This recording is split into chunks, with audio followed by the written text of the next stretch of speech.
kita akan melakukan pemeriksaan genitalia wanita ya, bagian luar dan bagian dalam ya. Jadi kita praktek bersama-sama untuk mengetahui bagaimana cara kita melakukan pemeriksaan pada genitalia wanita bagian luar maupun bagian dalam. Nah, yang perlu kita perhatikan, yang pertama yang perlu kita persiapkan yaitu persiapkan alat. Alat di sini ada alat steril dan alat yang tidak steril. Nah, untuk pemeriksaan manakala nanti mahasiswa mau melakukan pemeriksaan hanya pada genitalia luar yaitu vulva saja, jadi Anda perlu menyiapkan alat bengkok ya, yang tidak steril bengkok, kemudian kapas sablon atau kapas sublimat yang ada di kom ya, kemudian menggunakan atau menyiapkan handscoon bersih.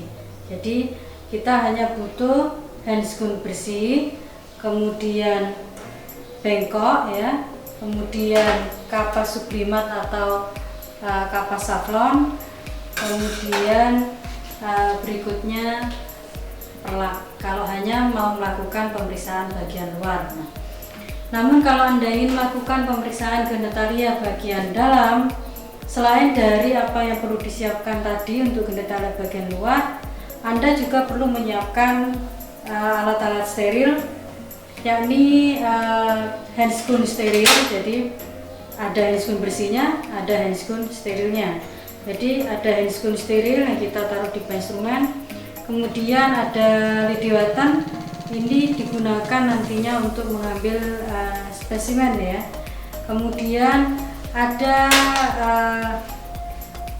preparat ya, kaca preparat di sini gunakan sebagai tempat untuk mengoleskan spesimen yang kita ambil. Kemudian ada spekulum ya, ini spekulum vagina atau cocor bebek atau kita kenal di sini adalah istilahnya adalah spekulum. Nah, manakala Anda nantinya tidak ada asisten, perlu Anda ambil gel ya, gel letakkan di kasar supaya nanti bisa menjaga kesterilan dari tangan kita yang kita gunakan untuk melakukan pemeriksaan. Tapi kalau ternyata ada asistennya, ya gelnya disiapkan di luar. Selain itu kita juga perlu menyiapkan headlamp ya, lampu kepala. Kalau nggak ada lampu kepala mentok ya pakai pen lamp ya. Ini kalau memang ada ya kita lebih baik pakai lampu kepala. Nah, itu alat-alat yang perlu kita persiapkan pada saat kita mau melakukan pemeriksaan dalam maupun pemeriksaan genitalia luar. Nah, setelah kita menyiapkan alat, tentunya kita persiapan pasien ya, kita beritahu pasiennya maksud dan tujuannya. Ibu selamat siang ya, saya di sini Claudia ingin melakukan pemeriksaan pada alat kelamin ibu ya, bagian luar dan bagian dalam. Mohon nanti kerjasamanya supaya pelaksanaan ini cepat selesai dan kita bisa menemukan adanya kelainan atau tidak pada organ genitalia ibu. Nah, kalaupun nantinya ibu bersedia, misalkan ibu di sini bersedia, kami mohon sebelum pemeriksaan ibu terlebih dahulu kencing ya ibu ya. Jadi kencing terlebih dahulu, kami khawatir nanti kalau ibunya tidak kencing pada saat kita melakukan pemeriksaan nanti keluar kemih ya pada saat kita melakukan pemeriksaan. Jadi mohon ibu sebelum kami periksa mohon kencing terlebih dahulu. Nah, setelah selesai kita beri bersama pasien ya, kemudian kita atur pencahayaan, tutup tirai ya, tutup tirai, jaga privasi pasien dan sebagainya. Dan yang pertama, setelah itu kita masuk pada prosedur, kita cuci tangan terlebih dahulu 6 langkah ya pada air yang mengalir pakai sabun ya, dan kita bersihkan tangan kita dan di punggung tangan tangan kita. Setelah itu kita bersihkan daerah jari ya, dengan cara mengunci. Setelah itu dari ibu jari kanan kiri dan berikutnya pada ujung jari kita kanan kiri. Setelah itu kita keringkan dengan menggunakan handuk. Setelah kita keringkan menggunakan handuk, kita pakai handscoon bersih ya. Kita pakai handscoon bersih.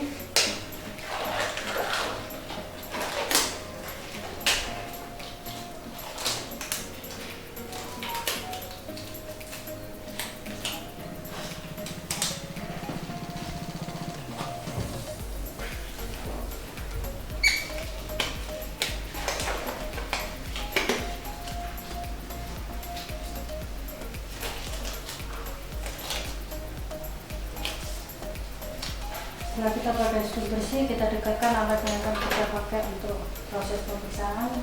Isi itu ya. Sebelumnya kita buka area yang akan kita lakukan pemeriksaan.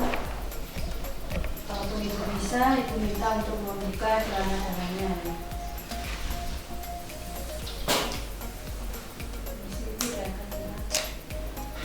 Kemudian kita pasang perlak ya.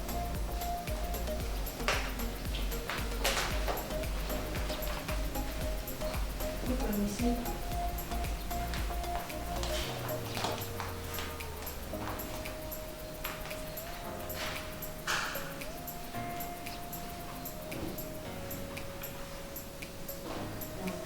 Di sini pasien bisa diposisikan dorsal recumbent ya, supaya kita mempermudah untuk pelaksanaan proses pemeriksaan. Pemeriksa bisa dari bagian kanan pasien ya, menghadap ke pasien. Bisa juga dari depan pasien, jadi bisa pakai kursi, Anda duduk di depannya, Anda bisa melakukan periksa juga bisa, atau Anda di bagian sebelah kanan dari pasiennya. Setelah itu kita awali dulu dari pemeriksaan organ genitalia luar ya. Kita lihat bagian luar. Yang pertama, sebelum kita melakukan pemeriksaan, kita lakukan vulva hygiene terlebih dahulu ya. Kita ambil kapas, jadi pada saat vulva hygiene Anda harus menyiapkan minimal 5 kapas ya, 5 kapas sublimat atau kapas safflon. Yang pertama di sini ya, tangan kiri kita membuka labia mayora dan minora ya. Kemudian ini kita bersihkan bagian kanan dari labia mayora dari atas ke bawah. Setelah itu kita buang. Kemudian kita ambil lagi 1 kapas safflon atau sublimat dari belah kiri atas ke bawah labia mayora. Kemudian kita ambil lagi untuk labia minora ya, di bagian dalam. Labia minora bagian kanan dari atas ke bawah kita bersihkan. Dan di sebelah kiri juga dari atas ke bawah labia minora kita bersihkan. Dan yang terakhir dari bagian atas ke bawah.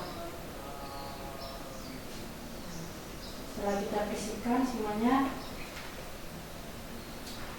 baru kita melakukan pemeriksaan ya.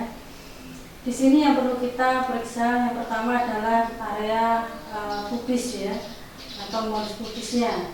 Kalau kita bicara pubis, tentunya kita lihat bagaimana penyebaran rambut pubisnya atau bulu pubisnya, kemudian bersih atau tidak di daerah pubisnya ya. Kemudian di daerah modus pubisnya ini ada lecet ya, lesi ataupun ulcerasi, kita bisa melihat di sana. Kemudian yang kedua, kita melihat daerah labia mayora. Jadi tangan kanan kita sambil melihat, membuka seperti ini. Labia mayora kita lihat, adakah tanda-tanda infeksi ya, kemerahan, tanda-tanda peradangan dan sebagainya, itu kita lihat. Kemudian ada nggak kotoran ya, kotoran di daerah lipatan-lipatan pada labia mayora ataupun labia minora. Dan setelah labia mayora, kita lihat juga adakah warna kemerahan atau tidak yang mengindikasikan adanya infeksi, adanya lesi atau tidak pada daerah labia mayora maupun labia minora. Setelah kita memeriksa labia mayora minora, kita masuk pemeriksaan pada area klitoris ya. Ini hati-hati pada saat kita di area klitoris karena ini area perangsang ya. Jadi mau diperhatikan di sini adakah perubahan warna, misalkan di sini mengalami kemerahan pada daerah klitoris pasien ya, ataupun mengalami proses pembengkakan pada daerah klitorisnya. Setelah itu kita melihat atau melakukan inspeksi pada daerah orificium uretra. Di orificium uretra ini kita lihat yang pertama terkait dengan adanya tanda-tanda infeksi di daerah sekitar orificium uretra ya, seperti kemerahan, luka atau lesi dan sebagainya, ada nggak di daerah di sini. Kemudian adakah sumbatan atau stenosis di daerah orificium uretranya. Kemudian kita juga bisa melihat cairan yang keluar daerah orificium uretra. Kalau ternyata orificium uretranya keluar cairan nanah ataupun darah ya, darah di sini mengindikasikan adanya uretritis pada daerah uretra. Setelah itu kita masuk di bawah uretra. Di sini ada orifisium vagina atau lubang vagina. Di lubang vagina di sini perlu kita lihat adakah yang mengarah pada adanya kondiloma. Jadi ibu-ibu atau wanita yang biasanya di sini mengalami proses penyakit HIV/AIDS dan sebagainya tidak menutup kemungkinan akan mengalami adanya kondiloma. Ini kita lihat di sini ada kondilomanya atau tidak, ada herpesnya atau tidak ya. Kemudian kita lihat juga adanya lesi ya, lesi di daerah orifisium vagina. Kemudian kita cek juga cairan yang keluar, apakah itu darah, perdarahan ibunya atau cairan flor albus ya, flor albus yang keluar dari orifisium vagina. Nah, setelah kita melakukan proses inspeksi, kita lakukan proses palpasi. Jadi palpasi ya, kita cek di sini. Dimulai dari mons pubis, kita palpasi adakah nyeri tekan atau tidak, adakah benjolan atau tidak ya, sampai pada area daerah vestibulum dan sebagainya. Nah, setelah itu begitu juga dengan area klitoris ya, dan kita juga melakukan palpasi ada nyeri tekan atau tidak. Nah, setelah itu baru kita melanjutkan pemeriksaan genitalia bagian dalam. Pada saat kita menyelesaikan atau melakukan pemeriksaan genitalia bagian dalam, mohon kita nantinya menggunakan handscoon yang steril. Jadi kalau tadi menggunakan handscoon bersih, kalau pemeriksaan dalam kita pakai dengan menggunakan handscoon steril. Maka dari itu kita lepas handscoon kita yang bersih ya, kita ganti dengan menggunakan handscoon steril. Jadi ada yang mau diperhatikan, ini ada yang ketinggalan tadi ya. Jadi alat genitalia bagian luar itu namanya vulva. Jadi kalau Anda bicara vagina dan sebagainya itu bagian dari genitalia internal. Jadi di bagian luar tadi ada mons pubis, ada labia mayora, minora, klitoris, vestibulum, orifisium uretra, orifisium vagina itu miliknya vulva. Jadi kalau bicara vagina itu bagian genitalia internal. Jadi di internal itu Anda nantinya bisa melakukan pemeriksaan genitalia, vagina, bisa melakukan pemeriksaan serviks, uterus, ovarium, itu yang letaknya di bagian dalam atau bagian internal. Nah, sekarang kita lanjutkan untuk melakukan pemeriksaan genitalia internal. Kita ambil korentang ya. Kemudian kita ambil handscoon yang steril di sini.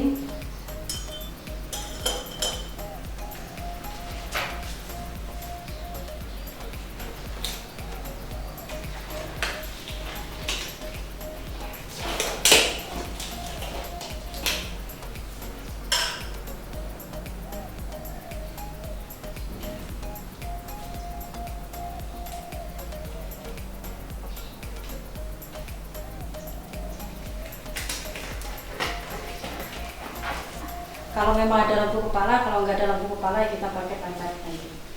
Jadi setelah kita pasang handscoon steril, kemudian kita ambil spekulum ya. Spekulum ini sebelumnya direndam dulu ke air hangat kurang lebih sekitar 3 menit ya. Setelah direndam 3 menit, kemudian kita oleskan gel pada daerah spekulum. Nah, misalkan Anda nantinya ada yang membantu atau ada asistennya, gelnya cukup asistennya yang memberikan pada spekulumnya ya. Kalau kita sendirian ya bisa kita oleskan seperti ini. Kemudian begitu juga dengan tangan kita ya, jari yang akan kita gunakan untuk VT untuk membantu kita memasukkan spekulum. Ini ada jari telunjuk sama jari tengah. Kita gunakan 2 jari ini. Kita berikan dulu atau kita olesi dulu dengan gel ya, sebagai pelumas supaya kita mempermudah saat kita memasukkan jari kita pada daerah bagian dalam ya, daerah bagian dalam. Nah, di sini sebelum kita memasukkan spekulum atau melakukan pemeriksaan dalam, jadi terlebih dahulu di sini kita lakukan VT. VT di sini tujuannya untuk membantu ya, membuat jalan atau membantu spekulum ini nantinya bisa masuk ke dalam orifisium vagina. Jadi ibu permisi sebentar. mohon nanti nafas panjang, Ibu nafas panjang ya. Jadi kita masukkan, jadi jari kita seperti ini ya. Kemudian kita masukkan dari bagian atas, kita tarik ke bawah ya. Kemudian kita lanjutkan dari telunjuk kita yang membuka bagian atas. Mohon maaf karena ini pantunnya tidak bisa kita lakukan VT ataupun masukkan spekulum. Jadi pada intinya kita gunakan jari tengah dan jari telunjuk yang sudah kita sejar. Ibu permisi nafas panjang Ibu ya, rileks Ibu, nafas panjang. Jadi kita masukkan bagian atas ke bawah, tarik ke bawah, dan ini kita susurkan masuk, kita buka. Nah saat sudah ada jalan ya membuka, baru spekulum kita. Jadi spekulum kita pegang dengan tangan kiri, ibu jari kita ini menahan di atas. Ya sebelumnya ini kita buka dulu ya. Ini kita buka. Nah setelah itu tangan kita ini supaya tidak menjepit nantinya, ini kita tahan. Kita tahan dengan jari, dengan ibu jari kita. Kemudian ibu, maaf saya masukkan nafas panjang. Jadi kita masukkan menyusur ini. Nah, setelah masuk kita yakin masuk, kita lepas tangan kita yang kita gunakan untuk PT tadi ya, dua jari kita. Nah setelah kita lepas, kemudian kita putar. Nah kita putar sekitar 90 derajat ya. Setelah kita putar, kita tekan supaya bisa membuka spekulum ya. Setelah itu kita kunci.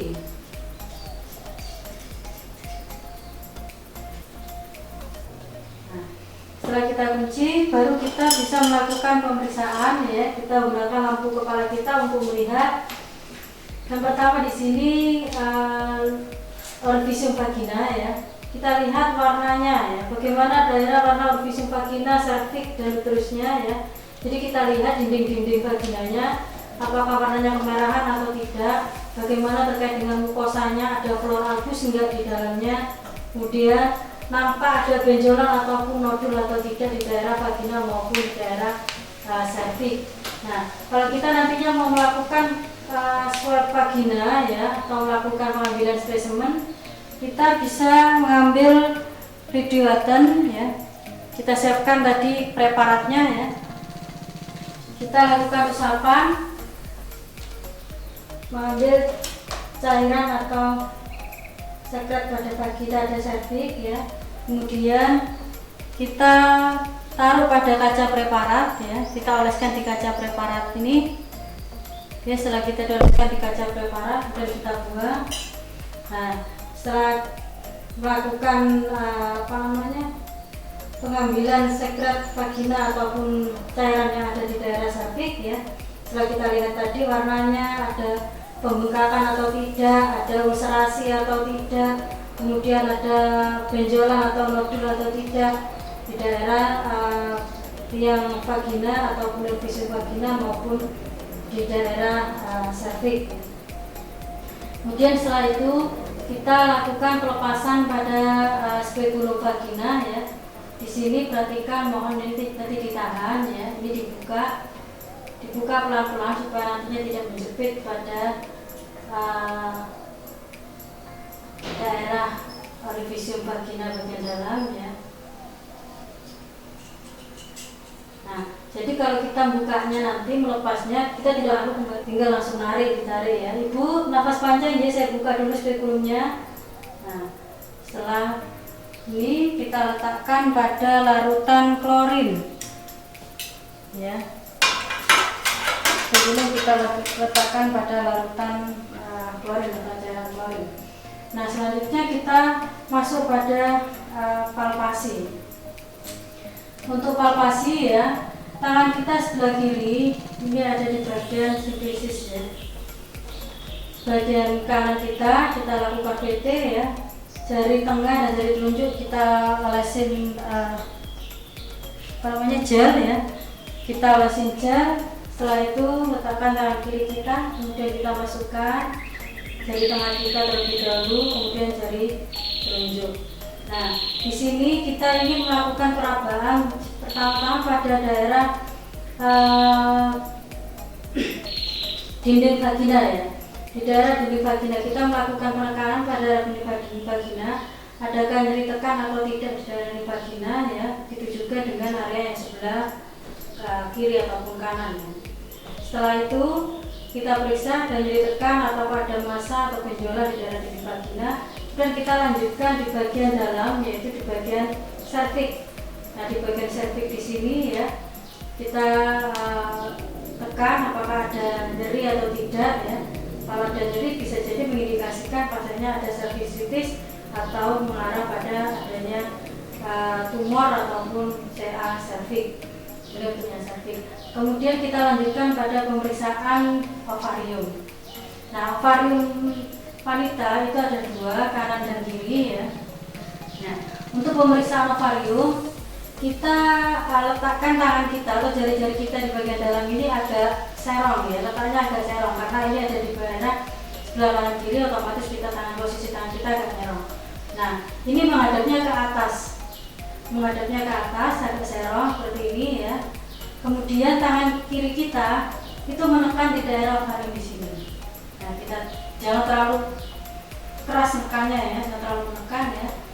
Kita tekan. Nah, normalnya ovarium ini tidak teraba kalau dia normal. Tapi kalau ini di sini teraba, ada benjolan, ada kista ya, ini nanti akan teraba adanya benjolan. Normalnya tidak ada di sini ya. Tidak teraba normalnya ovarium. Nah, begitu juga nanti pada saat kita melakukan pemeriksaan ovarium sebelah kiri. Selain dari tekan ya, kita meraba adanya benjolan, kista ataupun CA ovarium atau tidak. Nah, setelah itu baru kita melakukan pelepasan pada tangan kita ya, kita putar kembali ya, kemudian minta ibunya untuk nafas panjang ibu ya. Nah, setelah itu kita keluarkan, kemudian kita bersihkan daerah orifisium vagina ibu dengan menggunakan kasa ya, dengan menggunakan kasa steril ataupun kalau ada ya pakai kapas sublimat juga bisa. Intinya di sini untuk membersihkan area orifisium vagina setelah kita lakukan pemeriksaan, manakala nanti takutnya ada floratus ataupun darah yang keluar. Nah, setelah selesai, kemudian kita bereskan alat ya, kemudian perlapnya kita lepas ya, kita bereskan. Itu mohon maaf angkat sebentar.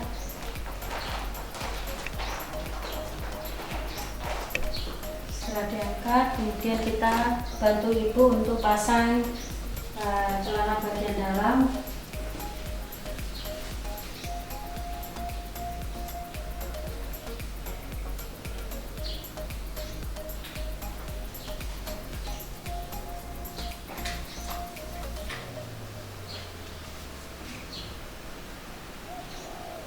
Dan kita tutup kembali ya, setelah itu kita rapikan.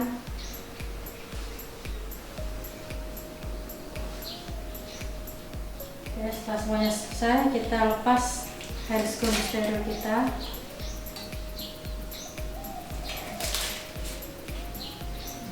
Kemudian setelah itu kita cuci tangan pada air yang mengalir ya, menggunakan sabun. Kita cuci tangan, kita bersihkan area punggung dari tangan kita, sebelah tangan kita. Kemudian kita bersihkan jari-jari kita ya, ibu jari. Nah, setelah selesai semuanya, kita keringkan tangan kita, kemudian kita lakukan proses evaluasi pada pasien. Ibu, gimana setelah kita lakukan pemeriksaan tadi, merasa lebih nyaman atau tidak? Nah, kalau ibu ternyata lebih nyaman, ya di sini setelah kami periksa tadi, ternyata ibu tidak ada suatu kelainan-kelainan ya, seperti halnya adanya herpes, adanya perdarahan, adanya tumor dan sebagainya. Jadi alhamdulillah ibu setelah pemeriksaan tadi dalam kondisi normal. Dan mungkin itu saja dari kami ya. Setelah kita melakukan proses evaluasi, kita lakukan proses dokumentasi, catat nama pasiennya ya, kemudian catat juga tindakan yang kita lakukan, yaitu pemeriksaan genitalia wanita bagian luar dan bagian dalam. Setelah itu kita catat hasil pemeriksaannya bagaimana dan hal-hal yang terjadi pada saat proses pemeriksaan. Kemudian catat juga waktunya kapan kita melakukan pemeriksaan, hari, tanggal, jam yang kita gunakan untuk melakukan kegiatan ini. Kemudian nama perawat yang melakukan dan taraf ya. Mungkin itu saja yang bisa kami sampaikan untuk pelaksanaan praktikum pemeriksaan genitalia wanita bagian luar dan dalam. Kurang lebihnya saya mohon maaf ya, semoga ini bisa bermanfaat untuk adik-adik sekalian, baik untuk belajar di laboratorium maupun di rumah sakit nantinya. Wabillahi taufiq wal hidayah. Wassalamualaikum warahmatullahi wabarakatuh.